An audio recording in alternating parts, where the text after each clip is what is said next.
నకరికల్లు మండలంలోని ఉదయనగర్ నివాసులు మాట్లాడుతూ మావి మొత్తం 150 ఇళ్లు, అందులో 200 ఓటింగ్, మా పరిస్థితి ఏంటో మీరే చూడండి అంటూ గత 3 రోజుల నుంచి కురుస్తున్న మోందా తుఫాను కారణంగా మేము నివాసం ఉంటున్న గుడిసెలు పూర్తిగా నేలమట్టంగా అయ్యాయి.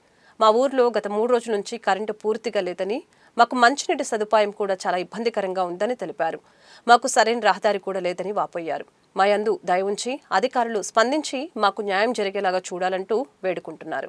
నగిరికల్లు మండలం పల్నాడు జిల్లా ఉదయనగర్ గ్రామం నుంచి మాట్లాడుతున్నా సార్.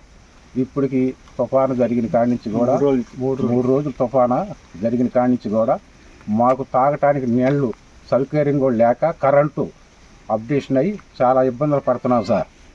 పైపెచ్చు ఈ తుఫాను గుండి 3 ఇళ్ళు పడిపోయి ఉన్నాయి. మరి ప్రభుత్వం అధికారులు కూడా వచ్చి మాకు ఫలానా అని చెప్పడానికి కూడా విషయాలు లేకుండా బతుకుతున్నాం సార్. మాలుమూల గ్రామం మాది. దయచేసి ఇది స్పందించి మీరు రావాల్సిందిగా మనం చేస్తూ ఉన్నాం. ఉదయనగర్ గ్రామం మాకు 2 రోజులు అవుతుంది కరెంటు పోయి. గుడిసెలు చెట్లు గిట్లు మొత్తం పడిపోయినాయి. మాకు ఏది నెగిరి కలిపి తెచ్చుకోవడానికి లేదు, ఆటోలు కూడా నడవట్లేదు. కనీసం పిల్లలు కూడా స్కూల్కి కూడా వెళ్ళలేకపోతున్నారు.